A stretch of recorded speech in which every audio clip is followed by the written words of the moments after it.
우리 하나님 말씀 한 절 같이 읽고 말씀 나누겠습니다. 신약 성경 골로새서 3장 13절입니다. 신약 성경 골로새서 3장 13절 한 절 합독하겠습니다. 누가 누구에게 불만이 있거든 서로 용납하여 피차 용서하되 주께서 너희를 용서하신 것 같이 너희도 그리하고. 아멘. 이 시간은 하나님이 원하시는 교회와 성도 네 번째 시간, 사람을 용서하는 성도입니다. 오늘 여러분들이 사람을 용서하는 것에 대한 말씀을 붙잡아야겠는데요. 그럼 먼저 첫 번째, 용서가 무엇일까요? 크게 두 가지입니다. 우리가 흔히 착각하는 게 용서하는 것은 감정이 아닙니다. 감정이 아니라 용서는 의지적인 행동이에요. 용서한단 말은 내가 잠깐 잊어버리는 게 아니라 끝까지 잊어버리는 거예요. 용서해줬다 그러면 용서해준 사람의 옛날에 나쁜 행실을 잠깐 잊고 나중에 또 생각나는 게 아니라 끝까지 그냥 잊어주는 거예요. 예수님은 여러분의 모든 죄를 여러분이 회개했을 때 여러분을 용서해주면서 기억도 하지 않는다고 했어요. 그것도 마찬가지로 여러분의 용서도 잠깐 잊는 게 아니라 끝까지 잊어버리는 것이다. 또 용서는 잠깐 참아주는 게 아니라 계속 참아주는 거예요. 그래서 용서는 뭐냐? 결단하는 것이 바로 용서입니다. 감정으로 하는 게 아니라 계속 하도록 결단하는 게 바로 용서를 할 수 있어요. 그리고 두 번째, 용서란 뭐냐면 선으로 악을 이기는 것입니다. 이게 바로 용서예요. 우리가 악을 선으로 이기는 비밀이 용서인데 로마서 12장 21절에 보니까 악에게 지지 말고 선으로 악을 이겨라 그랬어요. 그러니까 눈에는 눈, 이에는 이 이렇게 복수하는 게 바로 악에게 지는 건데 그게 아니라 선으로 악을 이겨라. 용서하는 것이 바로 선으로 악을 이기는 것이다. 자, 이렇게 여러분이 사람을 용서하는 자가 되는데, 그러니까 누굴 용서하냐? 짐승을 용서하는 게 아니에요. 사람을 용서하는 거거든요. 자, 그러면 근데 중요한 두 가지가 있습니다. 용서하려면 어떻게 하는지 두 가지를 우리가 붙잡아야 되는데, 먼저 첫 번째, 예수님의 용서하심을 배워야 합니다. 예수님이 성경에서 어떻게 용서했는지를 우리가 배우고 그렇게 똑같이 할 수 있어야 돼요. 예수님이 마태복음 6장에 보면 주기도문을 가르쳐 주시면서 12절에 이렇게 말씀했어요. 우리가 우리에게 죄 지은 자를 사하여 준 것 같이 우리 죄를 사하여 주옵시고. 그러니까 예수님이 용서하라는 것을 말씀하신 거고, 또 누가복음 23장 34절에 보면 십자가에서 아버지여 저들을 용서하옵소서. 저들이 하는 짓을 알지 못하나이다. 근데 이제 오늘 읽었던 골로새서 3장 13절에 보니까 바울이 그렇게 말한 거예요. 누가 누구에게 불만이 있거든, 여러분이 불만이 있거든 서로 용납하여 피차 용서하되 어떻게 했냐? 주께서 너희를 용서하신 것 같이 너희도 그리하라. 만약에 주께서 우리 용서 안 했다면 성도 여러분들 중에 저를 포함해서 모두 중에 구원받을 사람 한 명도 없었을 겁니다. 다 지옥 가야 되고 마귀 자녀로 불신자 상태로 고통받아야 돼요. 근데 하나님이 우리를 용서했기 때문에 우리의 과거의 모든 불신자 상태를 완전히 잊어버리셨기 때문에 하나님이 우리가 여기까지 오게 된 거예요. 주께서 너희를 용서하신 것처럼 너희도 그리하라.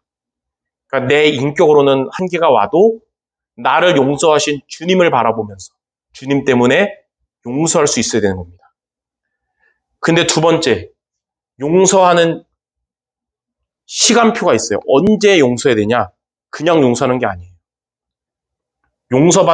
용서를 받아야 될 짓을 한 상대방이 회개할 때, 그때 우리가 용서하는 겁니다. 회개 안 했을 때 용서하는 게 아니라 회개할 때 용서하는 거예요.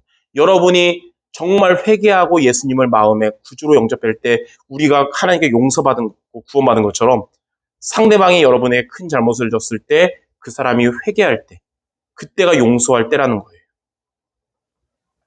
이 회개란 말이 뭐냐? 두 가지 한자 합친 거예요. 회는 뉘우친다. 아, 내가 잘못했다고 인정합니다. 뉘우치는 거예요. 근데 많은 사람들이 여기까지는 하는데 이 이상 안 가요. 걔는 뭐냐? 뉘우침 플러스 고칠겠자. 고치는 것. 이전처럼 이제 안 사는 거예요. 이게 진짜 회개입니다. 이렇게 할 때가 바로 용서받을 타임이라는 거예요. 내가 정말 잘못한 것을 인정합니다. 앞으로 나는 이렇게 안 살고 제대로 살겠습니다. 아, 이때가 용서받을 때라는 거예요. 성경에 보니까 누가복음 17장 3절 4절에 보니까 내 형제가 죄를 범하거든 경고하고 회개하거든 용서하라. 그러니까 죄를 범했을 때는 경고하고 회개할 때 용서하라. 만일 하루에 7번이라도 너에게 죄를 짓고 7번 너에게 돌아와서 내가 회개한다고 할 때 그때 너는 용서해라. 그러니까 실수를 여러분에게 여러 번 하더라도 그 사람이 회개한다고 할 때 그때 용서라는 거예요. 그래서 여러분들 용서는 감정적인 게 아니라 끝까지 결단하는 의지적 행동이고 여러분도 이제 오케이 끝 할 수 있어야 되고 선으로 악을 이기는 게 용서 귀한 것인데 언제 이 용서를 하냐? 상대방이 뉘우치고 고칠 때 그때가 바로 용서할 타임이라는 것입니다. 자, 마지막 세 번째. 이 용서에 대한 성경적인 사례 두 가지를 같이 나누고 마치겠습니다. 첫 번째, 용서의 대표적인 사람이 바울과 빌레몬과 오네시모입니다. 이 바울은 복음 증거하다가 감옥에 갔고요. 그곳에서 이 오네시모를 만났어요. 이 빌레몬은 누구냐? 에베소에서 바울을 통해서 복음을 듣고 예수님을 구주로 영접하고 신자가 된 사람이 빌레몬입니다. 에베소에서. 근데 이 빌레몬과 오네시모는 어떤 관계냐면 주종 관계입니다. 주인과 종의 관계예요. 근데 오네시모가 빌레몬의 재산을 도둑질해서 로마로 오게 됐고 잡혔잖아요. 그 감옥 안에서 바울은 복음 증거하다가 감옥에 갔고 오네시모는 이 범죄 때문에 감옥에 왔는데 바울에게 오네시모가 복음을 듣고 예수님을 구주로 영접하게 됩니다. 그리고 진심으로 뉘우치고 고치게 돼요. 회개를 한 겁니다. 이 회개한 모습을 보고 바울은 빌레몬에게 편지를 보냅니다. 오네시모의 용서를 구하고 오네시모가 진심으로 회개했고 이제 고쳤다. 새 사람 됐다. 그러니까 이제 용서해줘라. 빌레몬은 바울의 편지를 통해서 대속의 은총 이것을 보게 돼요. 그리고 오네시모를 용서하게 됩니다. 그게 바로 빌레몬서예요. 자, 이게 바로 용서에 대한 성경적인 사례입니다. 그래서 빌레몬이 오네시모를 용서하게 됐죠. 자, 두 번째. 마태복음 18장 23절에서 35절에 보면 1만 달란트의 빚을 진 자가 탕감을 받게 됩니다. 이 1만 달란트는 1달란트도 엄청 많은 돈인데 1만 달란트면 자손대대로 갚아도 못 갚는 돈이거든요. 이것이 너무 많으니까 못 갚는데 탕감을 받게 돼요. 탕감을 받아서 정말 감사하고 기분 좋아서 돌아가다가 본인에게 100데나리온의 빚을 진 자 그를 보고 탕감해 준 게 아니라 용서하지 않고 엄청 이제 혼내고 막 처벌받게 했거든요. 근데 이제 이 사실을 안 이제 탕감해 준 주인이 이제 화가 나고 이렇게 났거든요. 자, 구체적으로 계산해 보면 1달란트가 얼마냐? 그러니까 1만 달란트의 빚인데 1달란트는 지금 시가로 보면 6,000데나리온이거든요. 그럼 1만 달란트란 말은 얼마입니까? 6천만 데나리온이죠. 자, 1만 달란트는 6천만 데나리온. 그럼 요즘 시가로 데나리오, 1데나리온은 보통 성인 남자의 하루 노동값이거든요. 요즘 하루 노동값은 얼마냐? 자, 1데나리온은 지금으로 요즘 시가로 10만 원 정도를 말해요. 자, 그러면 1만 달란트는 그러니까 먼저 1달란트는 6,000데나리온. 그러면 1달란트는 얼마입니까? 우리나라 요즘 시가로. 6,000 곱하기 10만 하니까 6억이죠, 6억. 1달란트가 6억이에요, 요즘 시가로. 그러면 1만 달란트의 빚이란 말은 6조의 빚을 진 거예요.